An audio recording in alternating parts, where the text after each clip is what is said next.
नमस्कार दोस्तों, मैं हूँ राज और आप देख रहे हो हाईवे 33। दोस्तों, इंसान के जो अब लालच आ जाती है ना, तो उसका दिमाग अलग तरह से सोचना शुरू कर देता है। उसको लोग, अपने परिवार के लोग, दोस्त मित्र, उसको अच्छी बात सिखाने की कोशिश करते हैं कि बेटा ऐसे काम मत कर, इसमें रिस्क है, इसमें नुकसान हो जाएगा। लेकिन लालच से अंधा इंसान अपने माता पिता, अपने दोस्तों की बात को बिल्कुल परवाह नहीं करता है। उसकी आंखों में तो बस लालच का पर्दा लगा हुआ है। इसके आगे क्या होगा उसको कोई मतलब ही नहीं है। वो तो जानता है कि मैं जो ये काम कर रहा हूँ या करने जा रहा हूँ, मैं तो मालामाल हो जाऊंगा, मैं तो इसमें फायदा ही फायदा मुझे मिलेगा। कड़वी बात जो उनके रिश्तेदार बताते थे, उस इंसान को समझाने की कोशिश करते हैं जो सच्चाई है, लेकिन वो सच्चाई उस इंसान को कड़वी लगती है। नहीं नहीं, आप लोग गलत हो, मैं बिल्कुल सही हूँ, ये जो काम करूँगा ना तो मेरे पास धन की कमी नहीं होगी, आप लोग मुझे आगे बढ़ना नहीं देना चाहते हो।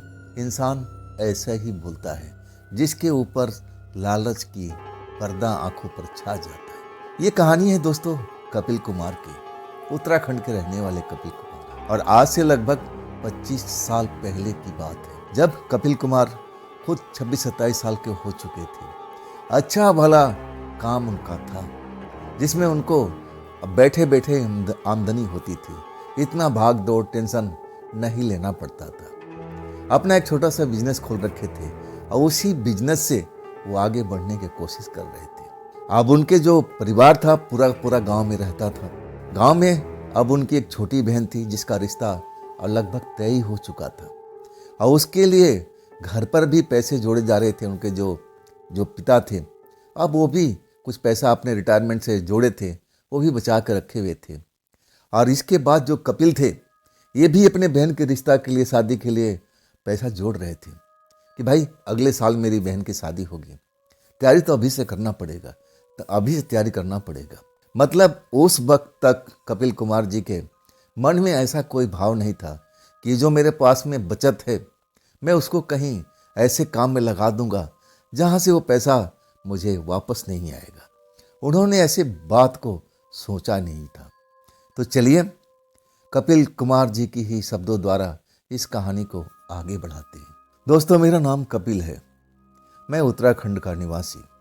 और आगे जो बात हुई ना, एक एक बात सत्य है। ऐसा ही मैं किया था, मेरी आंखों पर पर्दा चढ़ चुका था।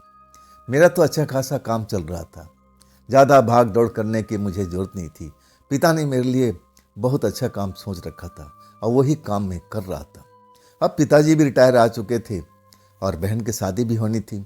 कुछ ज़मीन वगैरह का सौदा भी अब हो चुका था। जो पिताजी का सपना था, वो अपना सपना भी पूरा कर रहे थे। अब मेरे लिए जो उन्होंने करना था वो पहले ही कर चुके थे। एक ऐसा बिजनेस मुझे सेटअप करके दे दिए थे जिससे मैं बैठे बिठाए आराम से अपना ज़िंदगी को आगे बढ़ाता। लेकिन जब लालच का पर्दा मेरे आंखों में पड़ा ना, तो मैं सब कुछ भूल गया था। मुझे लगने लगा कि जो आज मेरे पास में दोस्त आके ये बात बता रहा है ना, इसकी बात में दम है। मैं छोटा सा अमाउंट लगाऊंगा और वो अमाउंट बहुत सारा पैसा मुझे रिटर्न देगा। मैं पहली बार तो इस धंधा को समझना चाहा कि ऐसा कौन सा काम है, लेकिन आंखों पर जब पर्दा पड़ता है ना, तो इंसान दूर तक सोच नहीं पड़ता है, दूर तक सोच ही नहीं सकता है। ऐसा ही कुछ मेरे साथ में हुआ था। वो दोस्त में मेरा हमदर्द लग रहा था। अब वो कुछ ही दिन का दोस्ती थी और वो दोस्ती आज मेरे साथ में गाढ़ी हो चुकी थी।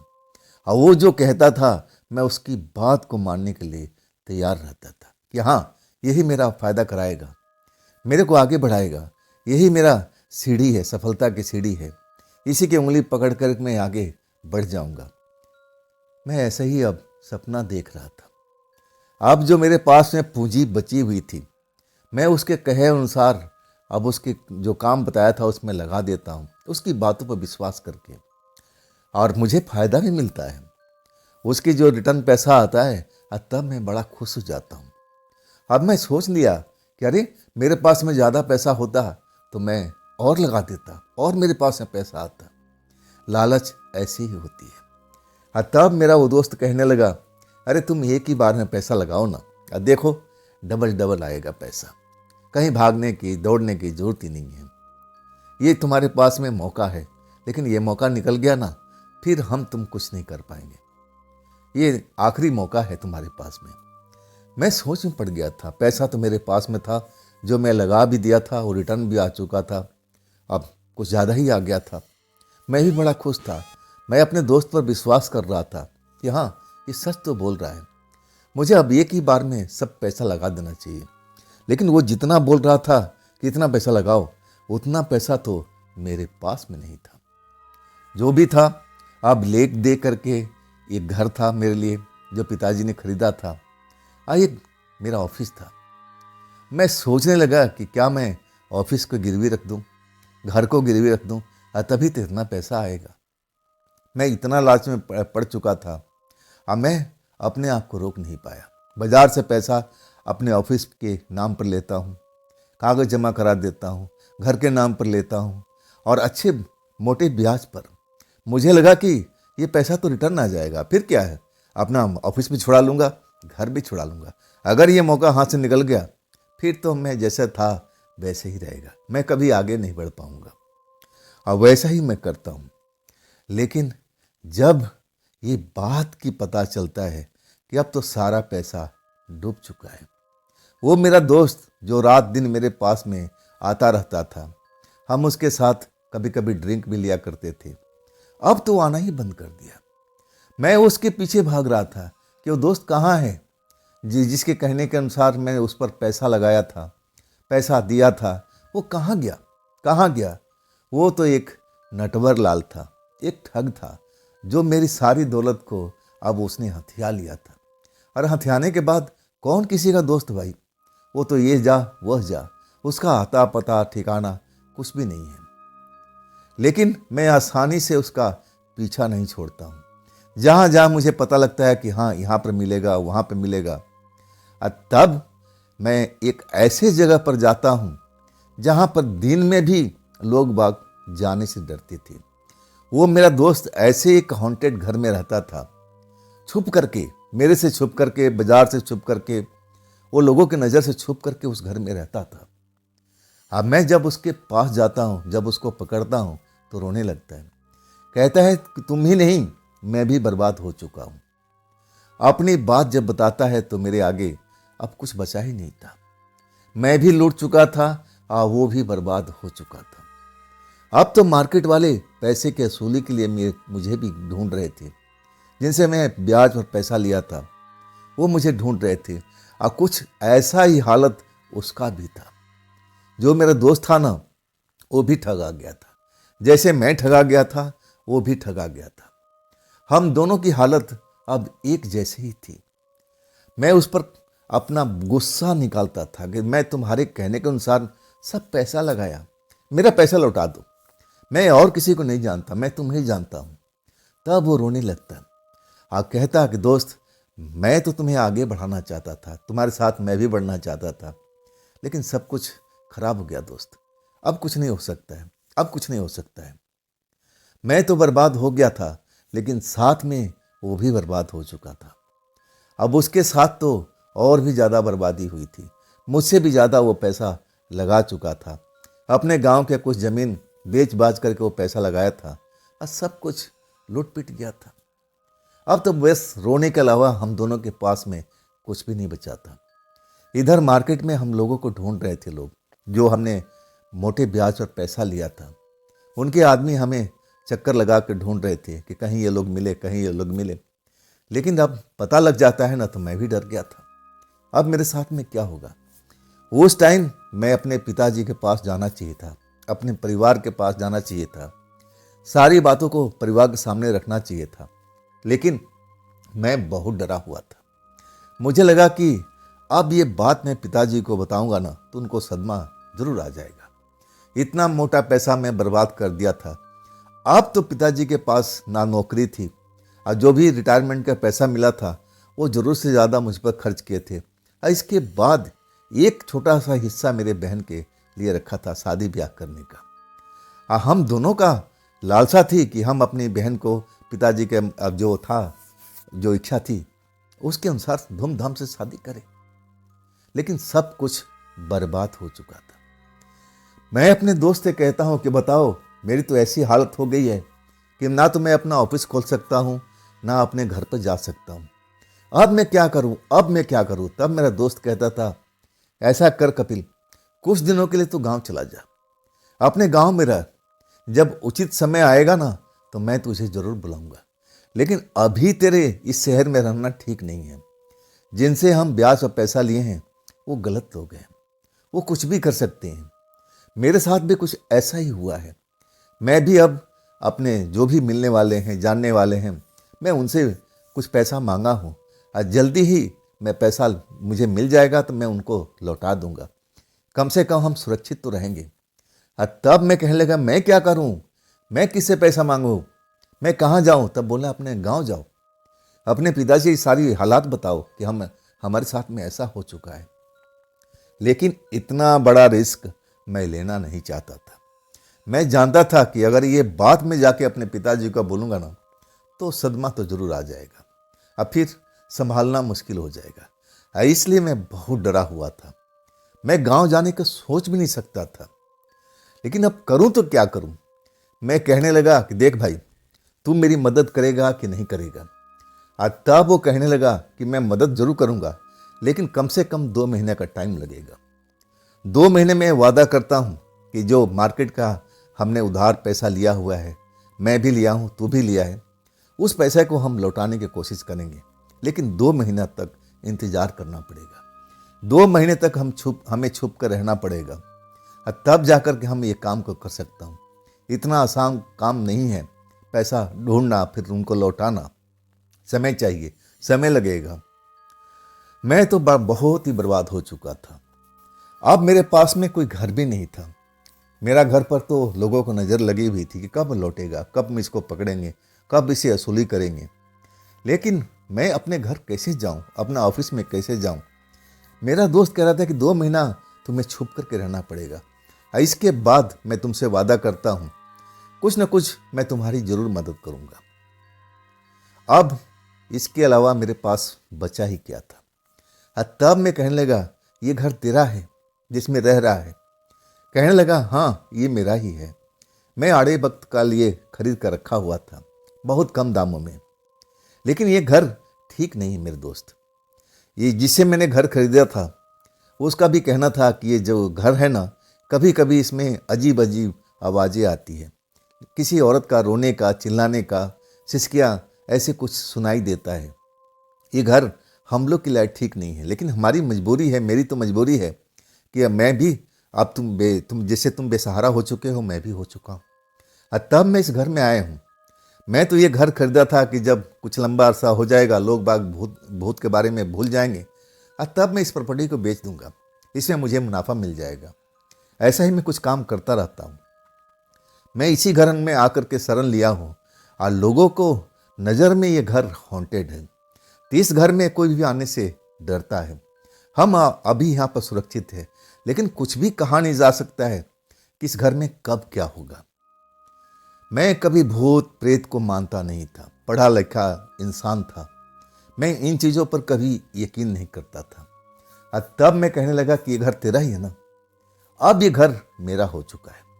तूने मुझे बर्बाद किया है, अब ये मेरा ठिकाना है। और तुझे रहना है तो साथ में जरूर रह, लेकिन अब ये घर मेरा हो चुका है। मैं इस घर को अपना कब्जा मानता हूँ, मैं इसी घर में रहूँगा। और तब मेरा दोस्त हंसने लगा और कहने लगा, घर भी लेगा तो बुधा घर। अरे 2 महीना समय निकाल ले मेरे भाई, मैं कुछ ना कुछ इंतजाम जरूर करूँगा। तुझे बर्बाद किया हूँ ना तो आबाद भी मैं ही करूँगा। तू चिंता मत कर, बस मुझे 2 महीना का समय दे। अब मैं और मेरा दोस्त उसी घर में रहते थे। खाना पीना सब कुछ बाहर से लाता था। ऐसे समय पर निकलता था जब लोग बाग ज़्यादातर सोए रहते थे, दोपहर के टाइम में। जब शाम को निकलता था, जब पूरा अंधेरा हो जाता, तब वो जाता, घूमता फिरता, दारू वारू खाने पीने का इंतजाम करके लाता। अब हमारे पास गम मिटाने के लिए तो बस यही चीज़ बचा हुआ था, दारू ही। वो मुझे पिलाता था, मैं भी खुशी खुशी पी लेता था। अब पीने के बाद में हम लोग दोनों को दोनों बहकने लगते थे। कभी कभी तो मेरा गुस्सा बहुत ज़्यादा हो जाता था अपने दोस्त के ऊपर में।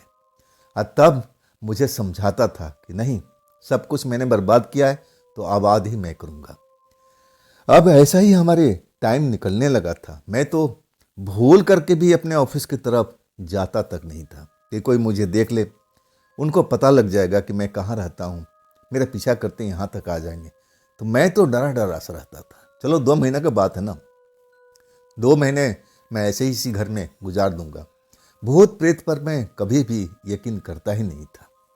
मैं अभी तक उस घर में ऐसा कुछ देखा नहीं था कि कहीं से वो भूत प्रेत का घर हो। बिल्कुल साधारण जैसे घर होता था वैसे ही मुझे महसूस होता था। अभी तक किसी औरत का रोने चिल्लाने की सिसकिया अब जैसी आवाज़ मुझे सुनाई नहीं दिया था। और वो मेरा जो दोस्त था ना, हमेशा नशे में धुत रहता था। अब सुबह जाता, अपने खाने पीने का इंतजाम करके अब फिर लौट आता। ज़्यादातर उसका टाइम दारू के नशे में होता था। बिल्कुल बेसुध हुआ पड़ा रहता था। मैं उसको जगाता था कि भाई मुझे भूख लग रही है, अब कुछ खाने का इंतज़ाम कर। और तब वो कुछ बोलता ही नहीं था, कुनमुनाता था, बोलता था कि तुम जाके ले आओ। मैं नहीं जा सकता था, मजबूरन मुझे रोड पर जाना पड़ता था। और वो रोड भी सुनसान रहा करती थी और वहाँ पर एक ढाबा था। मैं ढाबे से जा कर के खाना पीना ले आता था। और इस तरह हमारी दिन दुनिया उस घर में, भूतहा घर में चल रही थी। लेकिन ऐसा ज़्यादा दिन तक हम दोनों एक साथ में रह नहीं पाए। कुछ दिन के बाद, हफ्ता 10 दिन हो चुका था जहाँ तक मुझे याद है। और तब मेरा दोस्त कहता है, एक रात को जब हम सोते हैं, और तब कहता है कि देख, बात ऐसी नहीं बनेगी, मुझे जाना पड़ेगा। मैं दूसरे शहर में जा रहा हूँ, वहाँ पर मुझे कुछ जान पहचान के लोग हैं, रिश्तेदार हैं। अब मैं उनसे मदद मांगूंगा और तभी जाके बात बनेगी। कब तक हम अपना मुँह छिपा कर बैठे रहेंगे? कब तक हम यहाँ पर ऐसे ही पड़े रहेंगे? पड़े रहने से कोई फ़ायदा नहीं होगा, कुछ ना कुछ तो करना पड़ेगा। अब तो तू तो कहीं जाने से रहा, तो मुझे ही सारा काम करना पड़ेगा। मैं बोलता हूँ तू कहाँ जाएगा, किससे जाएगा मदद मांगने के लिए? तब कहने लगा, तेरे जैसे बहुत सारे मेरे मित्र हैं, कोई ना कोई मेरी बात को समझेगा, मेरे दर्द को एहसास करेगा, अब मुझे पैसा उधार देगा। उसका पैसा तो कर्जा ही होगा, मैं लौटा दूंगा। जब मेरे पास में पैसा आ जाएगा तब मैं सबकी पाई पाई लौटा दूंगा। लेकिन यहाँ पर मैं बैठा रहूँगा, तू भी बैठा रहेगा, तो बात बनेगी नहीं। उसकी बातों में तो दम था, सच्चाई भी थी। आखिर हम लोग को यहाँ पर पैसा कौन ला के देगा? इसके लिए तो हमें खुद जाना पड़ेगा लोगों के पास, अपनी बात को रखना पड़ेगा, तभी तो कोई हमें पैसा दे सकता था। अब मैं तो अब कहीं जाने से रहा, ना तो मैं अपने घर बार जाने का सोच सकता था, और ना मेरे इतने मित्र थे पैसे वाले कि मैं उनसे कभी जाके मुंह खोलूं कि मुझे कर्जा दे दो। ऐसा मेरा कोई इतना बड़ा मित्र था नहीं। लेकिन ये जो लड़का था, अब ऐसा ही था जैसे मुझे अपनी बातों में फंसा लिया था। मैं भी इसकी बातों में फंस गया था, इसकी मीठी मीठी बातों में। ये कुछ भी कर सकता था, इसमें ये कला थी, और ये कला मुझे नहीं आती थी। आखिरकार सुबह होते ही वो लड़का निकल चुका था और कहने लगा कि तू इस घर से बाहर मत जाना जब तक मैं लौट के ना आऊं, नहीं तो मार्केट में आज भी हमें लोग बाग ढूंढ रहे हैं, अपना पैसा का तगादा कर रहे हैं। अगर तुम्हें पकड़ लिए तो समझ लो क्या हाल करेंगे। इससे बढ़िया है कि इस घर में मेरा इंतज़ार करना, और मैं जल्दी से जल्दी कुछ ना कुछ इंतज़ाम करके लौटूंगा।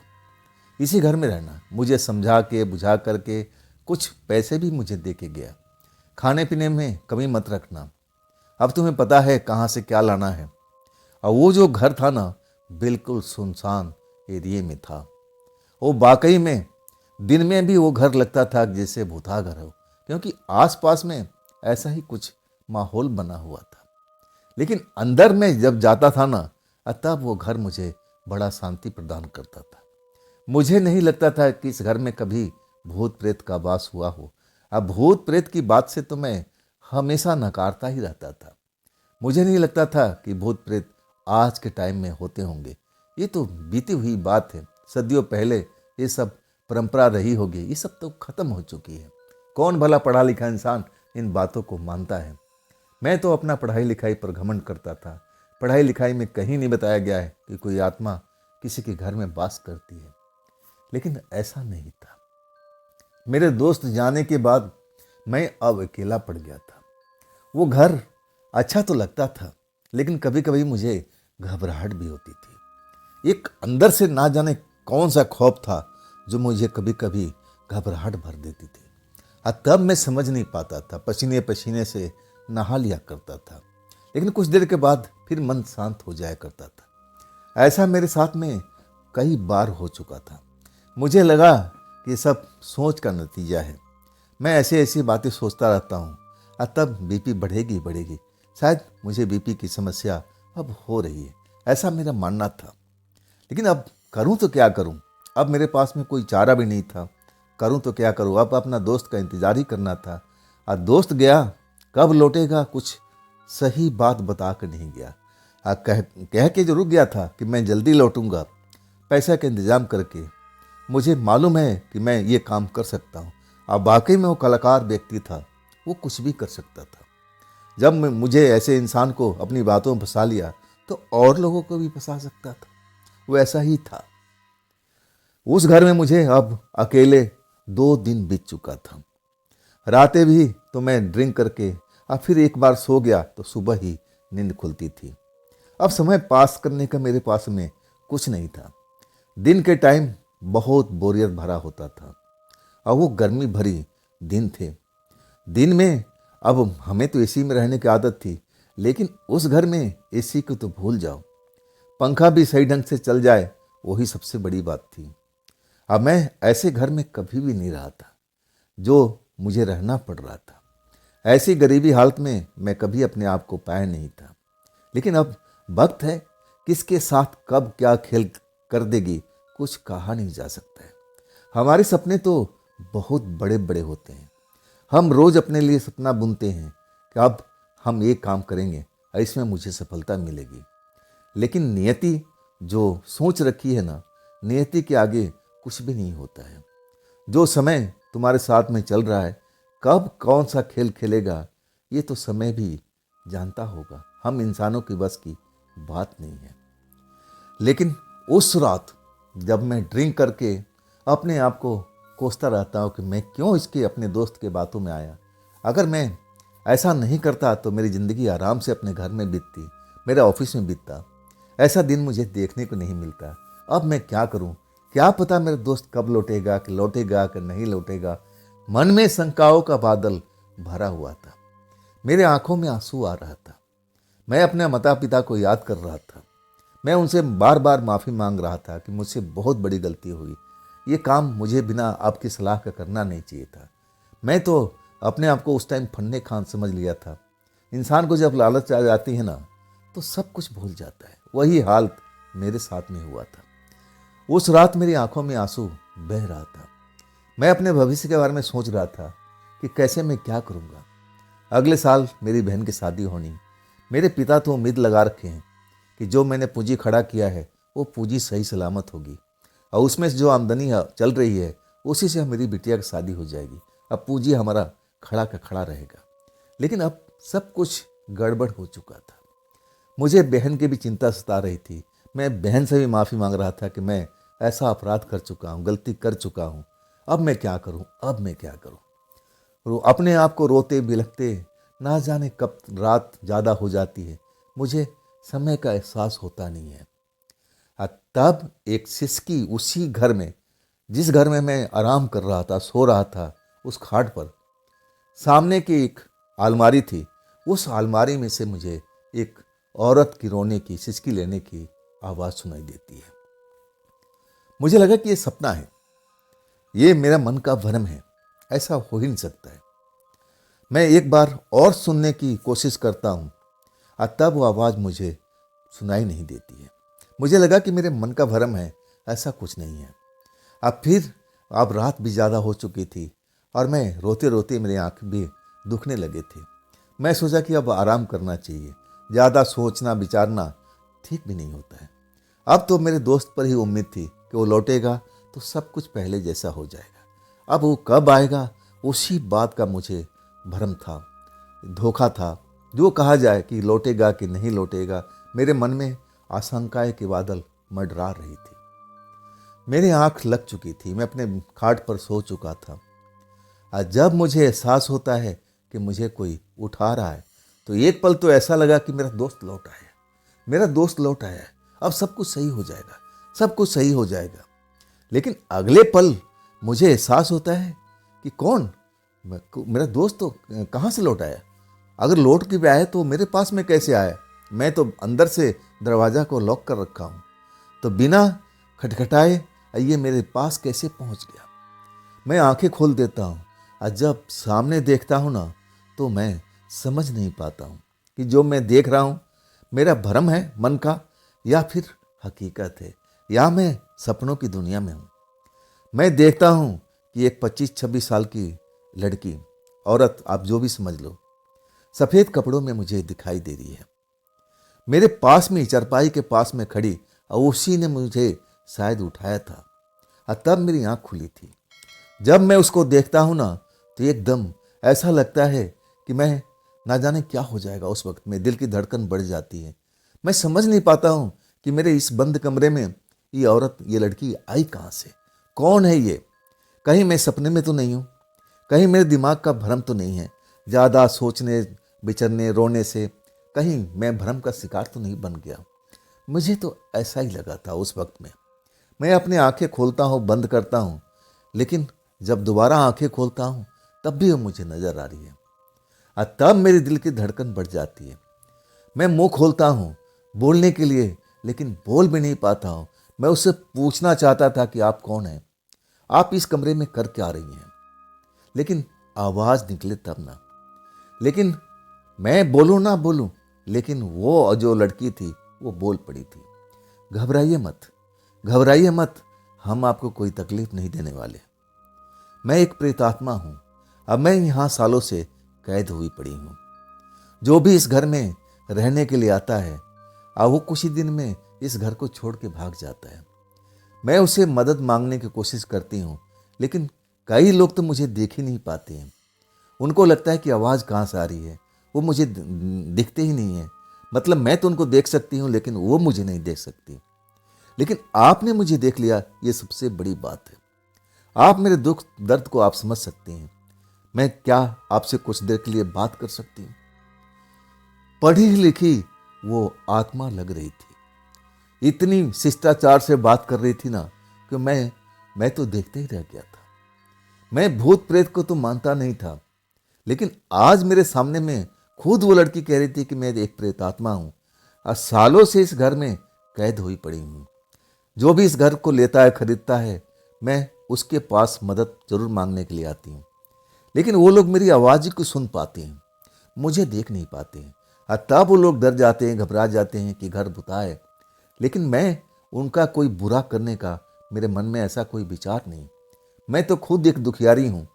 मैं लोगों से मदद मांग की कोशिश करती हूँ कि आप मुझे इस घर से आज़ाद कर दीजिए, मुझे आज़ादी दिलवा दीजिए। लेकिन वो लोग तो खुद डर जाते हैं, इस घर को छोड़ के भाग जाते हैं। मैं ऐसे ही एक लोग के तलाश में थी, और आज मेरी तलाश पूरी हो चुकी है। आप मुझे देख पा रहे हैं ना? सर तो हिलाइए, बोलिए मत। मैं जानती हूँ कि आप बोल नहीं पाएंगे। मैं देख रही हूँ आपका मन विचार को, मैं सब कुछ समझ रही हूँ। आप सिर्फ सर हिला दीजिए कि आप मुझे देख पा रहे हैं ना, और तब मैं सर हिला देता हूँ। पहली बार मुझे अब एहसास होता है कि मेरा सोचना बहुत गलत था। मैं कभी इस बात को मानता ही नहीं था कि इस दुनिया में भूत प्रेत भी होते हैं, प्रेतात्माएं होती हैं, कुछ ऐसी शक्ति भी और होती होगी। मैं इन चीज़ों को मानता नहीं था। मुझे लगा कि ये सब झूठी बातें हैं और इसमें कोई दम नहीं है। लेकिन जब मेरे सामने में उस प्रेतात्मा को देखता हूँ, और तब सब कुछ मैं समझने की कोशिश करता हूँ। आज शरीर में इतना डर था कि मैं कभी भी इतना डरा नहीं था। कर्जे वाले से इतना नहीं डरा था जिसके छुप करके मैं यहाँ पर बैठा था। लेकिन इस प्रेतात्मा को देख करके मेरे रोम रोम सिहर रहा था। अब क्या होगा, अब क्या होगा? कहीं ये मुझे मार तो नहीं देगी, मेरे साथ कुछ बुरा व्यवहार तो नहीं करेगी? मैं यही सोच सोच करके कांपे जा रहा था। लेकिन मुझे वो दिलासा दे रही थी कि नहीं नहीं, आप डरिए मत। मैं जानती हूँ कि आप बोल नहीं सकते, इस टाइम आपके बोलने की शक्ति मैं छीन चुकी हूँ ताकि आप शोर न कर सके। मुझे क्षमा कीजिएगा। अब मैं ये जानबूझकर नहीं किया, मुझे करना पड़ा है ताकि आप शोर शराबा ना कर सके। इसके लिए मैं फिर से दोबारा से माफ़ी मांगती हूँ। मैं चाहती हूँ कि जब आप मुझे देख सकते हो तो आप मेरी मदद भी कर सकते हो। आप मेरी मदद करोगे? आप मेरी मदद करोगे? अब मैं ना तो सर हिला पा रहा था, मैं समझ नहीं रहा था कि मैं प्रेतात्मा को मैं क्या मदद करूंगा। ये तो एक शक्तिशाली आत्मा है, ये तो कुछ भी कर सकती है, इसको भला मैं क्या मदद कर सकता हूँ। अब पहली बार मैं प्रेतात्मा को देखा था इतनी नज़दीक से। मैं तो किस्से कहानियां में पढ़ा करता था, मुझे लगता था ये सब मन बहलाने के साधन है, इसमें कोई दम नहीं है, ऐसी कोई बात ही नहीं होती है, प्रेतात्माएं होती नहीं है। लेकिन जब मैं सामने देखता हूँ तब मुझे वो विचार गलत नजर आते थे कि नहीं, अगर ये है तो बात भी सही होगी जो किस्से कहानियां में मैं कभी कभी सुना करता था। मैं बहुत डरा हुआ था। वो लड़की मुझसे बार बार दिलासा दिलाने की कोशिश कर रही थी कि आप डरिए मत, आप डरिए मत, मैं कुछ देर के लिए यहाँ से चली जाती हूँ, आप शांत हो जाइए, शांत हो जाइए, आप शांत हो जाइए, मैं कुछ देर के बाद में आऊँगी। मेरे सामने ही वो चली जाती है, उसी अलमारी में जाकर के कब गायब हो जाती है मैं तो देख ही नहीं पाता हूँ। उसके जाने के बाद मेरे मन में बहुत सारा ख्याल आने लगा कि मेरा दोस्त ने बताया था ये हॉन्टेड घर है, ये सस्ते दाम में किसी से खरीदा था। वो कहता था कि मैं ऐसा काम करता रहता हूँ, जो घर लोगों की नज़र में भूतिया होता है उस घर को मैं सस्ते भाव में खरीद लेता हूँ। कुछ दिनों के बाद लोग बाग भूल जाते हैं कि ये घर भूतिया भी है, तब अच्छे दाम पर वो घर बिक जाते हैं। मुझे क्या करना है, मुझे कौन सा उसमें रहना होता है। अब जो लेने वाला जाने, मुझे उससे कोई मतलब नहीं। मेरे दोस्त ने सब कुछ बताया था और तब मैं समझ नहीं पाया था कि ये घर वास्तव में भूतिया है। लेकिन अब तो मेरे सामने में सब कुछ हुआ था। वो लड़की मुझे छोड़ करके कुछ देर के लिए गायब हो चुकी थी और तब मेरे मन में बहुत तरह का विचार आने लगा। ये मैं यहाँ से भाग जाऊँ, ये घर छोड़ के चले जाऊँ, ऐसा ही मेरा मन कर रहा था। अब मैं जब उठने की कोशिश करने लगा ना कि मैं उठ करके दरवाज़ा खोलूँ, रात में कहीं निकल जाऊँ, इस जगह को छोड़कर कहीं और जा कर के बैठ जाऊँ, कहीं आराम करूँ, लेकिन इस जगह पर नहीं। अब तो ये मेरी नज़र में भी भूतिया था, मैं उस भूतनी को देख चुका था। कौन भला इंसान भूतनी के साथ घर शेयर करना चाहेगा? मैं तो कभी नहीं करूँगा, मेरे मन का यही सोच था। लेकिन जब अब मैं खाट से उठ नहीं पाता हूँ, उठता हूँ तो टांगें कांपने लगती है, मैं एक कदम भी चलने का ताकत मेरे में नहीं था। और तब मैं सोचे पड़ जाता हूँ कि मेरे शरीर को क्या हुआ। मैं तो अच्छा भला था, मैं तो ऐसी लाचारी में पड़ गया, ये क्या हुआ मेरे शरीर के साथ में, ये क्या हो रहा है। मैं कुछ समझ नहीं पाता हूँ। मेरी आवाज़ लौट आती है, अब मैं रोने लगता हूँ। जैसे रोने की आवाज़ मेरी निकलती है और वो आत्मा अलमारी में से फिर बाहर निकल आती है, मुझे शांत कराने की कोशिश करती है। कहा नहीं नहीं, ये काम गलती से मत करना, आपको मैं समझा रही हूँ ना कि मैं आपको कोई भी नुकसान नहीं पहुँचाने वाली। मैं तो सिर्फ आपसे मदद मांगना चाहती हूँ, मेरा इरादा आपको कोई नुकसान पहुँचाने का है ही नहीं। मैं चाहती हूँ कि आप मेरी मदद कीजिए, अब बदले में मैं भी आपकी मदद करूँगी। मैं सब आपकी बातें सुन रखी हूँ, जो आपके दोस्त और आप लोग रात रात भर बहस करते थे। मैं एक एक बात को जानती हूँ। मैं कहती हूँ कि आप मेरी मदद कीजिए, मैं आपकी मदद करूँगी। ताली दोनों हाथ से बजनी चाहिए। मैं उस वक्त तो मैं उस लड़की का चेहरा देखता रह गया था। मतलब जितनी बातें हम आपस में किए हैं सब इसको पता है। अब इससे कोई बात हमारी और मेरे दोस्त की छुपी नहीं हुई है। अब क्या होगा, अब क्या होगा। तब मैं डर जाता हूँ कि देखिए, आप तो मुझे माफ़ कर दीजिए, ये घर मेरा भी नहीं है। आपको शायद पता भी होगा ना, मेरा दोस्त का है। मैं तो इस तरह से मजबूरी में इस घर में आके रहने लगा हूँ।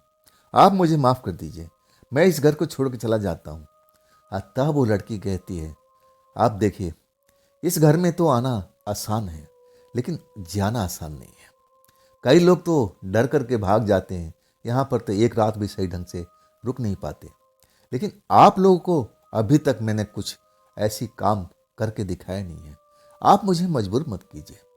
मैं चाहती हूँ कि आप मुझे आज़ादी दीजिए और मैं भी आपका वो काम पूरा करूं जिसके लिए आप इस जगह पर शरण लिए हुए हैं। ये मेरा घर है, ये मेरा घर। इस घर में मैं सालों से रहती आई हूँ, लेकिन मैं बंधक हूँ। मैं यहाँ पर फंसी पड़ी हूँ। मेरा भी मन करता है कि मैं आज़ाद घूमूं, जहाँ मेरी इच्छा हो मैं वहाँ जाऊँ, लेकिन मैं इस घर को छोड़ करके दूर जा नहीं सकती हूँ। ये घर मुझे पकड़ रखा है, मुझे जाने नहीं देता है। अब मैं स्वच्छंद होकर के विचरण करना चाहती हूँ।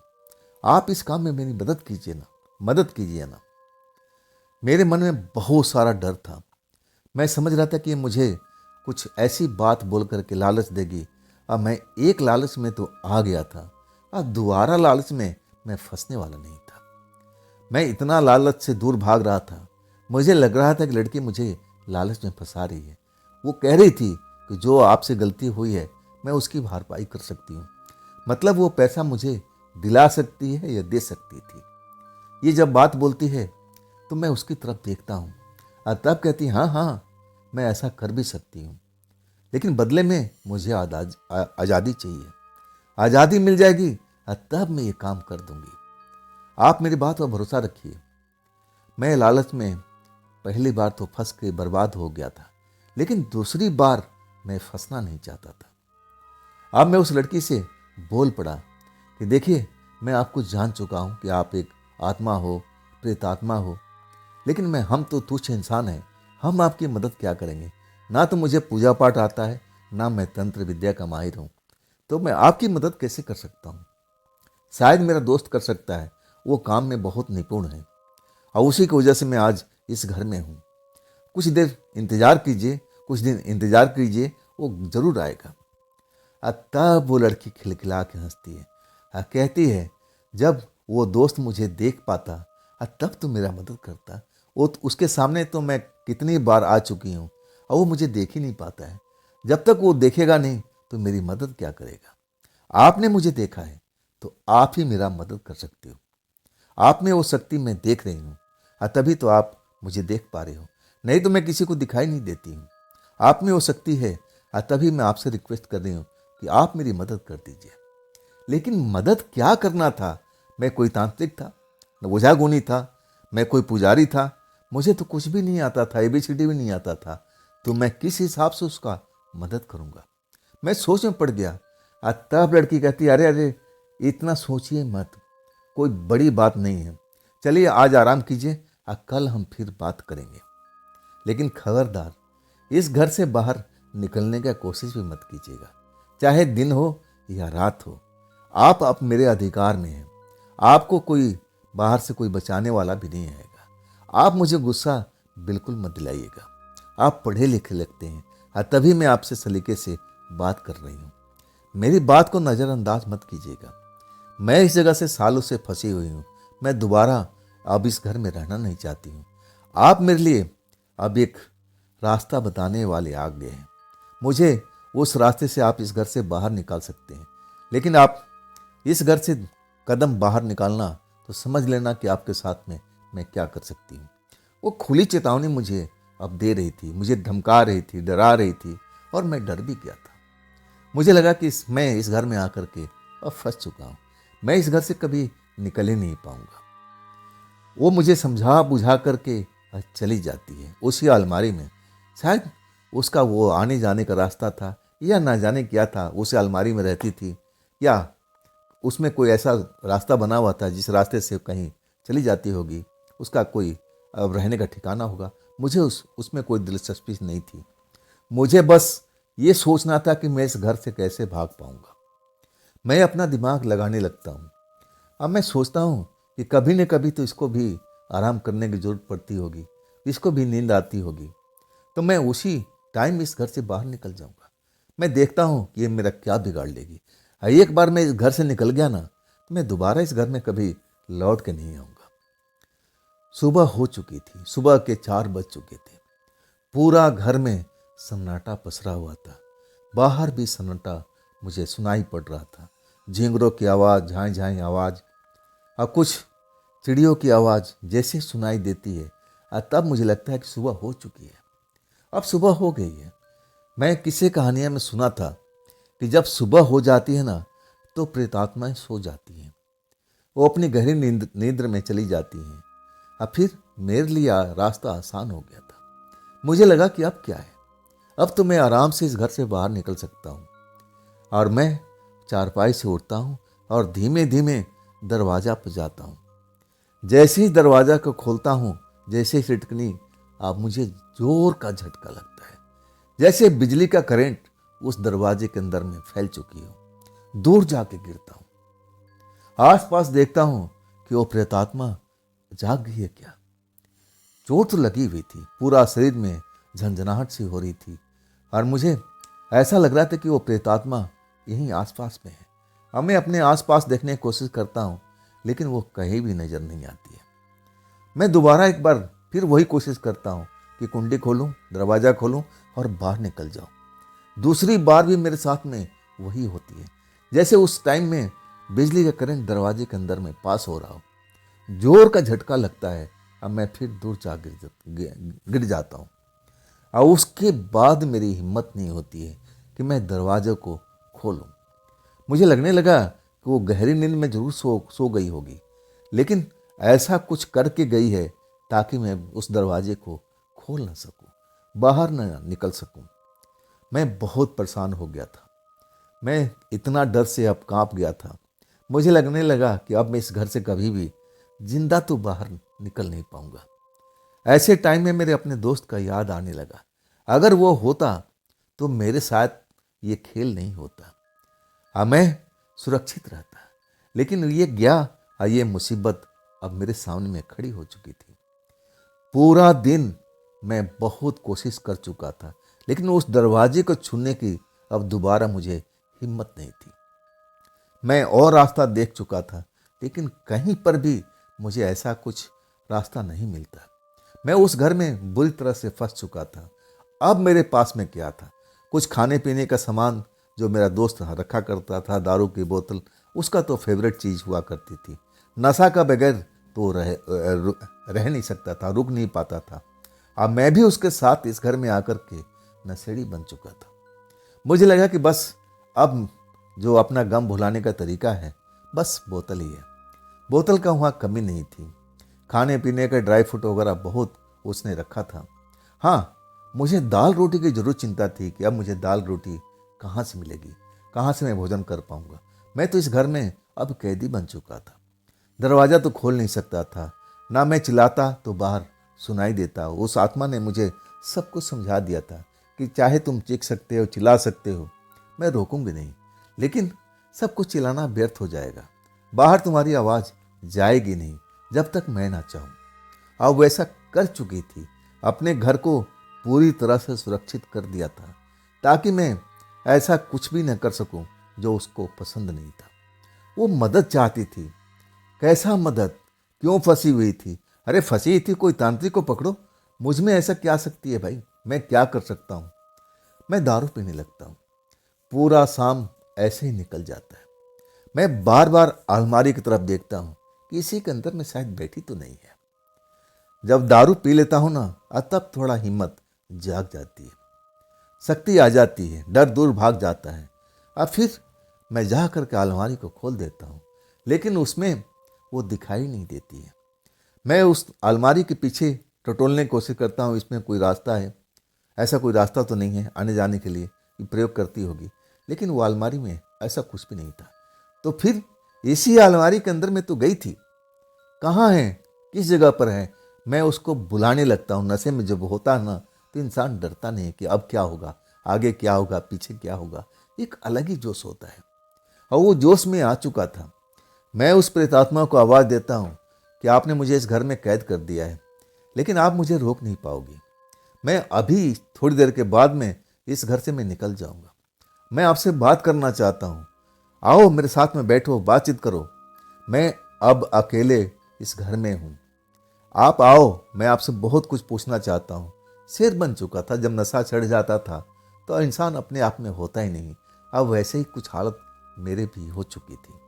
मैं अपने आप को डर तो दूर भगा चुका था। अब ये लड़की क्या कर लेगी मेरा? ये प्रेतात्मा होगी, अपने घर की होगी। मेरे में भी शक्ति है, पावर है, बाहुबल है मेरे पास में। मैं नशे में बहक रहा था, लेकिन उस प्रेतात्मा को कोई भी फर्क नहीं पड़ा था। आज जब मैं जोश में जाकर फिर दरवाज़ा खोलने की कोशिश करता हूँ और वही झटका मुझे फिर लगता है। इसके बाद मुझे होश नहीं रहता है कि मैं हूँ कहाँ पर। इतनी जोर से मुझे चोट लगी थी कि मैं अपना होश ही खो बैठा। जब मुझे होश आता है ना, वही लड़की मेरे सर पर हाथ फेर रही थी, सहला रही थी और बार बार मुझे जगाने की कोशिश कर रही थी। उठो उठो, मैं जानती हूँ तुम होश में आ चुके हो, होश में आ चुके हैं, आंखें खोलो, आंखें खोलो। मैं आंखें खोल देता हूँ। मेरी ही चारपाई पर बैठी हुई, इतनी नज़दीकी मामला था। मैं तो जैसे ही आंख खोलता हूँ डर जाता हूँ। अरे ये आ गई। नशा तो कब का उतर चुका था। नशे में होता तो शायद मैं उससे बात भी कर पाता। फिर जैसे ही देखता हूँ, डर का माहौल हर तरफ मुझे नजर आने लगता है। शरीर का रोम रोम कांपने लगता है, खड़ा हो जाता है और मैं रोने लगता हूँ। आप मुझे माफ़ कर दीजिए, आप मुझे माफ़ कर दीजिए। मैं नशे में था, शायद मैं कुछ गलत बोल गया होगा। आप मुझे माफ़ कर दीजिए, माफ़ कर दीजिए। और तब वो हंसने लगती है। माफ़ किया, मैं बिल्कुल माफ़ कर चुकी हूँ। अब तुम अपनी आंखें खोलो और उठ कर बैठो। मैं तुमसे बात करना चाहती हूँ। तुम्हारे साथ में जो कुछ हुआ, मैं थोड़ा बहुत तो समझ चुकी हूँ, लेकिन पूरी कहानी मैं तुमसे सुनना चाहती हूँ। आखिर तुम अपने दोस्त के जाल में कैसे फंसे, ये सब कैसे हुआ, सब कुछ मैं समझना चाहती हूँ। मैं अब हाथ जोड़ करके उससे माफ़ी मांग रहा था कि आप छोड़ दीजिए, ये बातें पुरानी हो चुकी है। मैं इस बातों को दोहराना नहीं चाहता हूँ। बस आप मेरे पर एक कृपा कर दीजिए, मेरे लिए दरवाज़ा खोल दीजिए ताकि मैं आराम से निकल सकूं। कहती दरवाज़ा कहाँ बंद है, तुमने बंद किया है, जाकर आराम से खोल लो और निकल जाओ। मैं तुम्हें रोकूंगी नहीं, लेकिन जाओगे कहाँ पर? जाओगे फिर वही लोग तुम्हें परेशान करेंगे, कर्जे वाले आ जाएंगे, तुम्हें पकड़ेंगे, फिर तुम्हारे साथ मारपीट करेंगे। क्या तुम अपने साथ में ऐसा होना चाहते हो? वाकई उसकी बात में दम था। उन्हीं लोग से तो मैं छिप कर के इस घर में आया था। अब फिर मैं इस घर से बाहर जाऊंगा और वो लोग पकड़ लेंगे, फिर मेरा क्या होगा? ना तो मैं अपने गांव जा सकता हूँ और ना कोई ऐसी रिश्तेदारी को मैं आसपास में जानता था जहाँ जा कर के मैं शरण ले सकूँ। बात तो बहुत दूर की उस प्रेतात्मा ने किया था। और तब मैं सोचने पर मजबूर हो गया, इसकी बात में तो दम है। और तब मैं रोते हुए कहता हूँ कि फिर मैं क्या करूँ, फिर मैं क्या करूँ?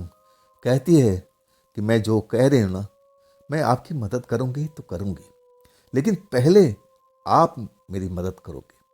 जब तक मैं इस घर से आज़ाद नहीं हो पाऊंगी, मैं आपकी कोई मदद नहीं कर सकती। इस घर में मैं बंधी पड़ी हुई हूँ।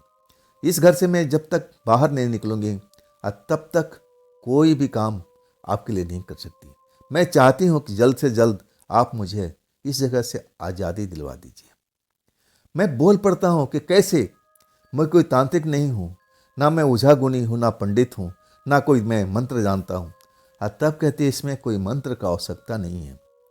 मैं तुम्हें आपको लेके चलूंगी, और फिर जो मैं काम बताऊंगी बस वही काम तो करना है। इसके बाद मैं आज़ाद, और जैसे ही आज़ाद हो जाऊंगी मैं आपकी मदद जरूर करूंगी।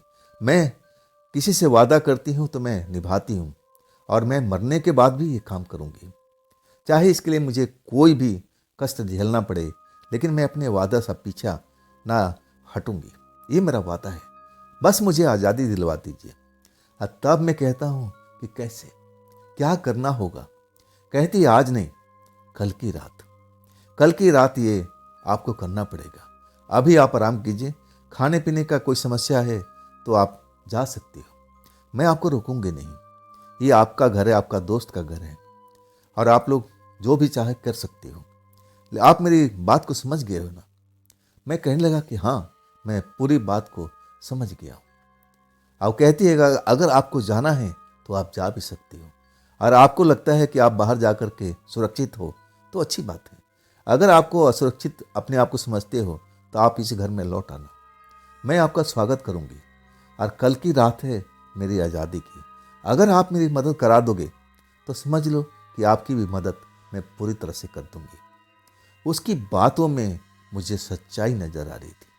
अगर वो झूठ बोलती तो मैं पकड़ लेता, लेकिन उसकी बात में मुझे अब बिल्कुल सच्चाई के अलावा झूठ तो दिखाई नहीं दे रहा था। तब मैं कहता हूँ कि हाँ, मैं आपकी मदद करूँगा। तब कहती है कि बस आप चाहो तो बाहर भी जा सकते हो, कोई रोक टोक नहीं है। आपके दरवाजे पर ऐसा कुछ महसूस नहीं होगा, सब कुछ मैंने हटा दिया है। वाकई में मैं खुश हो जाता हूँ। मैं दरवाज़ा खोलता हूँ तो कोई करंट का एहसास नहीं होता, ना कोई झटका लगता है। मैं बाहर जाता हूँ, खुली हवा में सांस लेता हूँ, इधर उधर घूमता हूँ। मैं ढाबे पर जाता हूँ, खाना अपने लिए पैक कराता हूँ। अब फिर सोचने लगता हूँ कि अब तो मैं आज़ाद हूँ। अगर मैं उस घर में ना जाऊँ तो वो मेरी क्या बिगाड़ लेगी। लेकिन अगले पल मुझे वो याद आ गया, अगर मैं अपने लोगों के द्वारा पकड़ा गया, यानी उन लोगों के द्वारा जिससे मैंने कर्जा लिया है, तब मेरा क्या हाल होगा। मैं डर गया था, कांप गया था कि नहीं नहीं, ये गलती तो मैं कभी नहीं करूँगा। उन्हीं की वजह से तो मुझे इस भूत बंगला में शरण लेना पड़ा था। अब फिर मैं वो गलती करने जा रहा हूँ। नहीं नहीं नहीं, तो आखिर मैं जाऊँ कहाँ पर, किसके शरण में जाऊँ। मैं तो किसी को अच्छी तरह से इस शहर में जानता पहचानता तक नहीं था। कौन है भला जो मुझे शरण देगा। नहीं नहीं, यही घर मेरे लिए सही है। चलो देखते हैं, जो होगा देखा जाएगा। घर लौट आता हूँ, खाता हूँ, पीता हूँ, लेकिन मन में खटका जरूर लगी रहती है कि कहीं वो प्रेतात्मा मेरे साथ में कोई धोखा तो नहीं करेगी, कहीं मैं उसको आज़ादी दिलवा दूँ, अब मेरे साथ में कोई खेल ना हो जाए। ऐसा ही मुझे डर सता रहा था। लेकिन ऐसा कुछ अभी तक मेरे साथ में नहीं हुआ था। अभी तक मैं अपने आप को सुरक्षित पा रहा था। कभी कभी मेरा वो दोस्त याद आता था। अगर वो होता तो शायद ये दिन मुझे देखना नहीं पड़ता, क्योंकि अब जब तक वो था तब तक वो प्रेतात्मा तो मुझे नज़र नहीं आई थी। अब मैं अपने दोस्त को याद करता, अपने परिवार को याद करता कि मैं किस मुसीबत में अपने आप को डाल चुका हूँ, ये लालच की वजह से ही। अगर मैं पैसे का लालच नहीं करता तो ये दिन देखना भी नहीं पड़ता। लेकिन अब क्या हो सकता है, अब तो ये बात पीछे छोड़ना पड़ेगा। ये लालच ही मुझे इस घर में अब रुकने पर मजबूर कर दिया था। अब मैं उस घर में रुक चुका था। अब वो दिन भी, वो रात भी अब आ चुकी थी, जब वो प्रेतात्मा अब मुझे सोते सोते जगाती है, जब आधी रात हो जाती। मैं तो अपने आप को दारू में ढाल चुका था। शाम होते ही मैं दारू पीने बैठ गया था। और उस आत्मा को मैं कितनी बार आवाज़ दे चुका था, लेकिन शायद वो मेरी बात को अनसुनी कर दिया, या मेरी आवाज़ उस तक पहुंच नहीं पाई थी। मैं रात को 11 बजे तक उसको ढूंढता रहा, अलमारी में दस्तक देता रहा। तुम कहाँ हो? तुम तो कहती कि आज रात तुम्हें आज़ादी का है, अभी तक कहाँ हो? मुझे क्या करना होगा? तुम आओ बाहर, मेरे से बात करो, मैं तुमसे बात करना चाहता हूँ। लेकिन वो उस अलमारी से निकली तक नहीं। आखिरकार नशे में होने के बाद मैं अपने आप को रोक नहीं पाया, नींद आ चुका था। जब मुझे कोई जगाया तब मेरी आंख खुली। वही प्रेतात्मा मुझे जगा रही थी। उठो उठो, अब समय आ चुका है, अब समय आ चुका है, अब चलो मेरे साथ में। मैं अब उसको देखता हूँ, आंखें फाड़ फाड़ करके। आज उसके चेहरे पर बहुत ही खुशी दिखाई दे रही थी। चेहरा उसका चमक रहा था, आंखें मचल रही थी। वो मुझे बार बार आवाज़ दे रही थी, उठो उठो उठो, आज मेरी आज़ादी की रात है, तुम मुझे आज़ाद करवा दोगे, तुम मुझे आज़ाद करवा दोगे। तब मैं उठ जाता हूँ। कहाँ कहाँ चलना पड़ेगा, कहाँ आप लेके जाओगी? तब कहने लगी मेरे पीछे पीछे आओ ना। उसी अलमारी के पास हम दोनों जाके खड़े हो जाते हैं। अलमारी खोल देती है। उस अलमारी में बिल्कुल खाली पड़ा था। मैं उस अलमारी को ना जाने कितनी बार देख चुका था। उसमें कोई ऐसा रास्ता था ही नहीं। बस उसमें कपड़े टांगने की जगह, सामान रखने की जगह, और कोई खास बात उस अलमारी में था ही नहीं। जब वो अलमारी के पास मुझे लेके जाती है, तब मैं कहता हूँ कि आप तो चली जाओगी, लेकिन मेरा क्या होगा? तब वो मुस्कुराती है कि तुम भी चलोगे, मेरा हाथ पकड़ो। और वो मेरा हाथ खुद ही पकड़ लेती है। कहती है मेरी मुट्ठी मैंने अपने हाथ को मजबूती से पकड़ना, गलती से मेरा हाथ ना छोड़ना, मैं भी पकड़ रखी हूँ और तुम भी पकड़ लो। एक झटका जरूर लगेगा, लेकिन जानती हूँ तुम नौजवान हो, ये झटका को झेल लोगे। इसके बाद हम उस जगह पर पहुंच जाएंगे जहां पर मेरी आज़ादी इंतजार कर रही है। ये पहली क्या थी? ये कौन सी जगह की बात कर रही थी? कह रही थी कि एक बार झटका जरूर लगेगा, ऐसा चोट का एहसास होगा, लेकिन आप डरना नहीं। आप नौजवान हो, उस चोट को आप बर्दाश्त कर सकते हो मेरे लिए। तब मैं कहता हूँ ठीक है, चलो। अब मेरे पास में ऐसा कोई उपाय भी तो नहीं था, चारा भी तो नहीं था। हम दोनों एक दूसरे का हाथ पकड़े हुए हैं और वो अलमारी में आगे घुसती है और उसके पीछे मैं भी अलमारी के अंदर समा जाता हूँ। जैसे समाता हूँ, मेरे आंखों के आगे अंधेरा, हर तरफ अंधेरा ही अंदर नजर आता है। जिधर देखो जैसे ऐसा लगता है कि मैं एक अंधेरी सुरंग में आ चुका हूँ, जहां पर रोशनी नाम का कोई चीज नहीं है। मैं उससे बोलता हूँ कि हम कहाँ हैं, हम कहाँ पर हैं, यहाँ रोशनी क्यों नहीं है। तब वो मेरी मुट्ठी दबाती है और कान में फुसफुसाती है कि शांति रखो, ये ऐसी जगह है, यहाँ शोर शराबा नहीं किया जाता है, नहीं तो तुम मुसीबत में पड़ सकते हो। मेरा तो कुछ नहीं होगा, लेकिन फिर तुम इस जगह से वापस बाहर की दुनिया में नहीं जा सकती हो। तुम बिल्कुल शोर मत करना, जैसा मैं कह रही हूँ वैसे ही करते जाना। आखिरकार मुझे एक ऐसी जगह पर ले आती है जहां पर एक दीपक जलता हुआ नजर आ रहा था। बड़ा सा एक दीपक, उसमें लौ जल रही थी और आसपास में मटमैली रोशनी पीली पीली सी फैली हुई थी। हम दोनों उस जगह पर जाकर खड़ा हो जाते हैं। अब मैं उस दीपक को देखता हूँ, इतना बड़ा सा दीपक, बाहर में तो कहीं मैं जलते हुए नहीं देखा था। ये कौन सा दीपक है भाई, इतना बड़ा, मटके के बराबर दीपक, मेरी समझ में नहीं आ रहा था। मैं कहता हूँ ये कौन सा दीपक है, आप और हम यहाँ पर क्या कर रहे हैं। तब कहती है यही तो वो जगह है, यही तो दीपक है। अगर आप इस दीपक को बुझा दोगे तो समझ लो मेरी आज़ादी मुझे मिल जाएगी। लेकिन ये इतनी आसान नहीं है। जितनी बार तुम बुझाने की कोशिश करोगे, कुछ देर में ये दीपक खुद ही खुद जल जाएगा।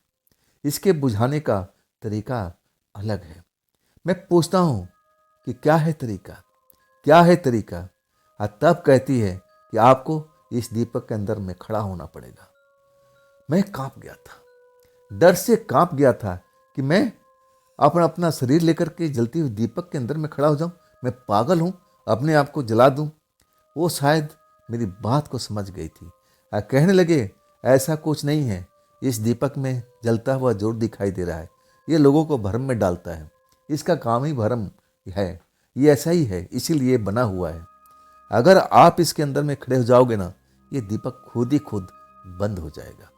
आपको कोई चोट भी नहीं लगेगी, ना जलन का एहसास होगा। ये तो बिल्कुल बर्फ के समान ठंडा है। आप हाथ लगा के देखो, हाथ लगा के देखो, तब मेरी बात को मानना या ना मानना। वाकई में उस दीपक को देख करके मैं समझने की कोशिश कर रहा था कि भाई इतना बड़ा दीपक, इतनी बड़ी बाती, उसमें तेल है, सब कुछ है, जल भी रहा है, ये बर्फ के समान कैसे हो सकता है। आखिरकार जब जैसे ही मैं दीपक को टच करता हूँ, बाकी बर्फ के समान ठंडा दिखाई देता है। मैं तेल में उंगली डालता हूँ, वो भी जैसे मेरी उंगली बर्फ में अब एकदम जम जाएगी, इतना ठंडक का एहसास होता है। और तब मैं कहता हूँ कि अगर मैं इसके अंदर खड़ा हो जाऊंगा तब मेरा क्या हाल होगा। वो प्रेतात्मा मुस्कुराती है, कुछ नहीं होगा, ये दीपक बुझ जाएगा और फिर मुझे आज़ादी मिल जाएगी। ये दीपक सालों से जल रहा है और जब से जल रहा है तभी से मैं इस घर में कैद हूँ। एक तांत्रिक का किया धरा है सब कुछ, तांत्रिक नहीं मांत्रिक उसको बोल सकती है। अब वो मुझे इस घर में लेके आया था और बहुत कुछ मुझसे करवाना चाहता था, लेकिन मैं उसकी शर्त को नहीं मानी। और तब मुझे इस घर पर यही सब काम करके मुझे इस घर में सड़ने के लिए रख दिया था कि तुम इस घर से कभी बाहर निकल ही नहीं पाओगी। मैं जब वो बात बोलती है तब मैं सोचने पर मजबूर हो जाता हूँ कि ऐसे भी लोग होते हैं क्या, कोई प्रेतात्माओं को अपने बस में कर सकता है क्या। शायद वो मेरे मन की बात समझ गई थी और कहने लगी हाँ, कुछ ऐसे लोग भी होते हैं जिनको मांत्रिक हम अपनी भाषा में कहते हैं। ये मांत्रिक ही था जो मुझे अपनी कैद में डाल करके इस घर में लेके आया था और वो मुझसे बहुत कुछ करवाना चाहता था अपनी भला के लिए, लोगों की भला के लिए नहीं, खुद अपनी भला के लिए। मुझसे बहुत कुछ अपने लिए भी करवाना चाहता था, लेकिन तब मैं मना करती कि नहीं, मैं ऐसा कोई गलत काम बिल्कुल नहीं करूँगी। और तब मुझे इस घर में इस जगह पर मुझे ला करके खड़ा कर दिया, ये दीपक जला दिया और कहने लगा जब तक दीपक नहीं बुझेगा, जब तक इसको बुझाने वाला कोई नहीं आएगा, तुम इस घर से कभी भी बाहर नहीं निकल सकती।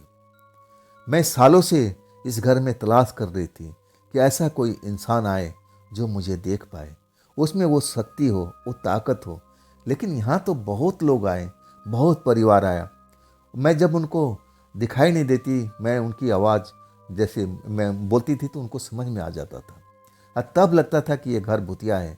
वो लोग मुझे देख नहीं पाते थे, डर जाते थे, घर खाली करके चले जाते थे। कई बार ये घर बहुत दिनों तक खाली पड़ा रहता था। कोई ना कोई सस्ते भाव देख करके इस घर को खरीदता था और फिर रहने के लिए आता था। मुझे लगता था कि कोई ना कोई ऐसा इंसान आकर के जरूर आएगा एक दिन, जिससे मुझे आज़ादी मिल जाएगी। लेकिन वो आज़ादी अभी तक नहीं मिली। और तब मुझे आप देखे, अब मुझे लगा कि अब आज़ादी तो आप ही दिलवा सकते हो। अब जल्दी से इसके अंदर खड़ा हो जाओ ताकि ये दीपक बंद हो जाए, अब मुझे आज़ादी मिल सके। मैं कहने लगा, इसके बाद क्या होगा? क्या होगा? मैं अंधेरे की दुनिया में फिर आ जाऊंगा, मैं निकल पाऊंगा कि नहीं निकल पाऊंगा? तब वो प्रेतात्मा कहने लगी कि हाँ, कुछ देर के लिए आप जरूर इस जगह पर फंस जाओगे, लेकिन चिंता मत करो, मैं आपको सुरक्षित इस जगह से बाहर निकाल दूंगी। क्योंकि ये दीपक बुझते ही वो मेरी शक्ति फिर से वापस आ जाएगी, जिसके लिए मैं सब कुछ करने के लिए तैयार थी। वो शक्ति ही तो मुझे अब इस जगह पर ला के खड़े किया था। वो जो मांत्रिक बाबा थे, मुझे इस शक्ति को देख करके मुझे अपने कैद में रखा था कि मैं उस शक्ति से बहुत कुछ उनके लिए कर सकती हूँ। और इसी शक्ति की वजह से मैं आज इस जगह फंसी पड़ी हूँ। और जब तक दीपक जलता रहेगा वो शक्ति मुझे मिलेगी नहीं। जब तक अंधेरा नहीं होगा तब तक मैं ऐसे ही लाचार खड़ी रहूँगी। आप जल्दी करो, आप जल्दी करो, समय निकलता जा रहा है। अगर एक बार समय निकल गया फिर हमें बहुत लंबा इंतजार करना पड़ेगा। मैं डरते डरते आखिरकार दीपक के अंदर प्रवेश करता हूँ। जैसे ही एक पाँव रखता हूँ, अब इतनी ठंडक की एहसास होती है, लेकिन जैसे ही दूसरा पाँव रखता हूँ तभी दीपक बुझ जाता है। वो ठंडक तो न जाने कहाँ गायब हो गई थी। गर्मी का एहसास होने लगा था। अब पूरा जगह जैसे पहले अंधेरे सुरंग में मुझे दिखाई दे रहा था, जहाँ एक भी रोशनी नजर नहीं आ रही थी। मैं उस प्रेतात्मा को चिल्लाता हूँ, आप कहाँ हो, आप कहाँ हो? आप, मैं आपको देख नहीं पा रहा हूँ, आप मेरी मदद करो ना, मुझे निकालो ना अभी। लेकिन उस प्रेतात्मा का कहीं अता पता नहीं था। मुझे लगा कि फिर मैं ठगा गया, मैं फिर ठगा गया। मैं इस जगह अंधेरी दुनिया में आकर के फंस चुका हूँ, मैं कभी भी बाहर निकल नहीं पाऊंगा। और तब मैं रोने लगता हूँ, बिलखने लगता हूँ। और वो जगह जहाँ पर मैं फंसा हुआ था वो अकेली नहीं थी, वहाँ पर और भी आत्माएं मुझे अब सुनाई पड़ती हैं, उनकी आवाज़, रोने की आवाज़। और तब मैं और डर जाता हूँ। मैं अपने आप को एक ऐसी जगह पर पाता हूँ जहाँ पर आत्माओं के अलावा कोई इंसान नजर नहीं आ रहा था। मैं इकलौता ऐसा इंसान था कि उस जगह पर, उस अंधेरी दुनिया में आकर के फंसा हुआ था। मैं उस प्रेत आत्मा को आवाज़ दे रहा था कि आप मेरी मदद कीजिए, लेकिन वो मेरी आवाज़ को सुनती है या इग्नोर कर देती है, ये तो पता नहीं लगता है। मैं अपने आप को अंधेरी दुनिया में ना जाने कब तक पाता हूँ। मेरे आसपास का माहौल भी कुछ ऐसा ही था। मुझे अंधेरे में कुछ दिखाई नहीं दे रहा था, लेकिन अलग अलग, कभी दूर से कभी पास से ऐसी ऐसी आवाज़ें मुझे सुनाई देती थी जो साथ में प्रेतात्मा के होने की आभास करा रही थी। कोई प्रेतात्मा रो रही थी, कोई बिलख रही थी, और कोई तो हंसने के काम करती थी। और तब मैं बहुत खौफ में भर जाता था, उस प्रेतात्मा को चिल्लाता था। और तब एक आवाज़ गूंजती थी, खामोश हो जाओ, ये जगह ज़्यादा शोर करने का लिए नहीं है। शायद जो भी आवाज़ करता था उसकी समझ में मैं भी एक प्रेतात्मा था, मैं भी उन्हीं की तरह था। मैं और डर चुका था। हे ईश्वर, अब मेरा क्या होगा? फिर मैं लालच में फंस करके ठगा गया। ना इस लड़की को मैं मदद करता और ना मैं इस अंधेरी दुनिया में आता। अब मेरा क्या होगा? अब मेरा क्या होगा? अपने परिवार के पास नहीं जा सकता, मैं इस अंधेरी दुनिया से बाहर नहीं निकल सकता। रोने लगता हूँ, चिल्लाने लगता हूँ। और तब वो प्रेतात्माओं द्वारा मुझे आवाज़, निर्देश दिया जाता है कि इतना जोर से नहीं, शांति से रहो, मुझे भी चैन से रहना है। अजीब अजीब आवाज़ें मुझे डराती है, धमकाती है। और तब मैं कुछ देर के लिए चुप हो जाता हूँ, लेकिन मुझे चैन नहीं था। समय का एहसास नहीं था कि कितना टाइम मुझे इस जगह पर बीत चुका है। आखिरकार जब मुझे कोई अंधेरे में मेरा हाथ पकड़ता है और तब मैं चौंक जाता हूँ। मेरे कानों में फुसफुसाने की आवाज़ आती है, बिल्कुल शोर मत करना, बस मेरा हाथ पकड़े हुए जैसे मैं चल रही हूँ वैसे ही चलते जाना। हम देखो इस जगह से जल्दी बाहर निकल जाएंगे। आवाज़ में पहचान चुका था, ये तो वही प्रेतात्मा थी, अब मेरी मदद करने के लिए आ गई थी। मैं बड़ा खुश हो जाता हूँ। मैं शिकायत करता हूँ कि आप कहाँ थी, कितने टाइम हो गया अब इस जगह पर। तब कहती है कुछ ज़्यादा टाइम नहीं हुआ है, अब चलो, अब शोर मत करो, हमें इस जगह से सुरक्षित निकलना भी है। अब तुमने देख भी लिया होगा यहाँ पर प्रेतात्माओं का बहुत सारा तादाद है। अगर वो समझ जाएंगे कि तुम इंसान हो, तुम प्रेतात्मा नहीं हो, तो तुम्हें मार कर खा जाएंगे। शोर मत करना, आराम से निकलो, जैसे मैं कह रही हूँ। मैं अब उस प्रेतात्मा के पीछे पीछे चल रहा था, हाथ उसका मजबूती से पकड़ रखा था। एक जगह पर प्रेतात्मा रुक जाती है, कहती है जैसे मैं दौड़ूंगी ना, तुम मेरे पीछे दौड़ लेना। हाँ, थोड़ा चोट वगैरह तो लग सकती है, लेकिन उसकी परवाह मत करना, हम बाहर की दुनिया में निकल आएंगे। मैं अब और डर गया था, अब ये कौन सा परीक्षा मेरी ले रही है, अब क्या होने वाला है। आज तो कहती है कि दौड़ो, और उसके पास जैसे ही दौड़ लगाती है मैं भी दौड़ लगा देता हूँ। एक चोट का एहसास होता है, जैसे मैं किसी पत्थर से टकरा गया हूँ, जानबूझ करके मैं किसी खड़ी दीवार से टकरा गया हूँ। एक चोट का एहसास होता है, लेकिन अगले पल मैं बेहोशी में चला जाता हूँ। सर चकराता है, आंखें बंद हो जाती है। जब मेरी आंख खुलती है ना, मैं उजाला में बैठा हुआ था, मतलब लेटा हुआ था। उजाले की दुनिया में था, अंधेरी दुनिया का मैं पीछे छोड़ आया था। मैं उसी चारपाई पर था जिस पर मैं लेटा हुआ था। वो प्रेतात्मा आ करके मुझे जगाई हुई थी कि चलो, अब वो मुहूर्त आ चुका है, मुझे आज़ादी में मिल जाएगी। हमें उसकी बातों में आ करके उसके पीछे पीछे चला गया था। मैं अपने आप को देखता हूँ उसी चारपाई पर, मैं अपने आप को देखता हूँ कि मैं सही सलामत हूँ ना। मैं अपने हाथ पैर देखता हूँ, मैले कुचले हुए पड़े हैं। मैं जब अपनी बाल वाल दाढ़ी देखता हूँ, दाढ़ी चुभ रही थी, मतलब ये दाढ़ी तो सही सलामत थी, इतना तो मैं दाढ़ी बढ़ा कर नहीं रखता था। तब मुझे लगना है कि मैं कितने दिन से बेहोश हुआ पड़ा हूँ, एक लंबा अरसा हो गया क्या, इतनी बड़ी बड़ी मेरी दाढ़ी हो गई, ये मामला क्या है। मैं खौफ में भर जाता हूँ, मैं भागता हूँ, आईने के पास जाता हूँ, और जब अपनी शक्ल देखता हूँ तब मुझे लगता है कि अरे ये तो लंबी लंबी मेरी दाढ़ी हो चुकी है, इंच से भी ज़्यादा लंबी हो गई है। मतलब कुछ दिन मुझे बेहोशी में रहना पड़ा था। आखिर वो प्रेतात्मा कहाँ है, वो मेरी मदद करने वाली थी, अभी तक कहाँ है, मेरा दोस्त अभी तक क्यों नहीं लौटा। मैं बहुत सोच में पड़ जाता हूँ। मैं अपने बारे में बहुत कुछ सोचने विचारने लगता हूँ कि मैंने अब एक छोटी सी गलती की वजह से मुझे क्या क्या दिन देखना पड़ रहा था, नहीं तो मैं इस हॉन्टेड घर में कभी भी शरण नहीं लेता। मैं एक अंधेरी दुनिया में चला गया था, मुझे लग रहा था कि वो प्रेतात्माओं की दुनिया है, जहाँ से मैं सही सलामत वो प्रेतात्मा के द्वारा फिर लौट आया था। लेकिन प्रेतात्मा तो मेरी मदद करने के लिए बोला था, अभी तक कोई मदद क्यों नहीं किया। दिन का उजाला खत्म होता है, अब फिर रात आती है। मैं बाहर निकलता हूँ, मैं सब कुछ दुनिया वही है, अब मैं अपनी दुनिया में था।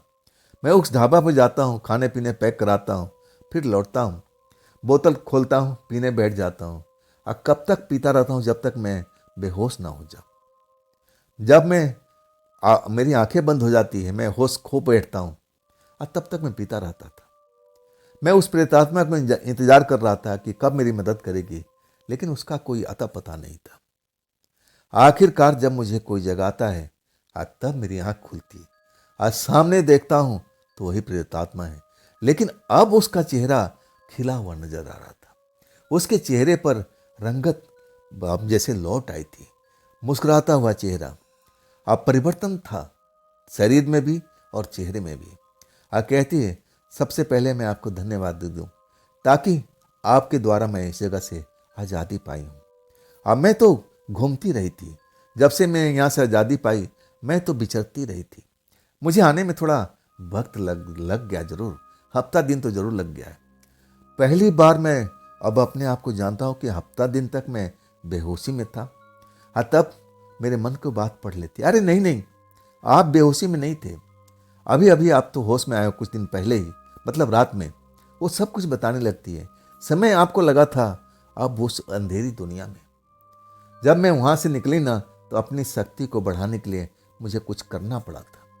मैं जब मेरे शरीर में शक्ति आ जाती है ना, तब मैं आती हूँ आपके पास में, ताकि मैं आपको भी आज़ाद करा सकूँ। इसमें हफ्ता दिन जरूर लग चुका था, इसके लिए मैं माफ़ी चाहती हूँ। जो जो बात कर रही थी ना, मुझे विश्वास नहीं हो रहा था, लेकिन अब वो मेरी मदद करने वाली थी। लेकिन कैसे? मैं पूछता हूँ कि आप मुझे मदद करने वाली थी ना, सब कुछ तो आप जानती हो।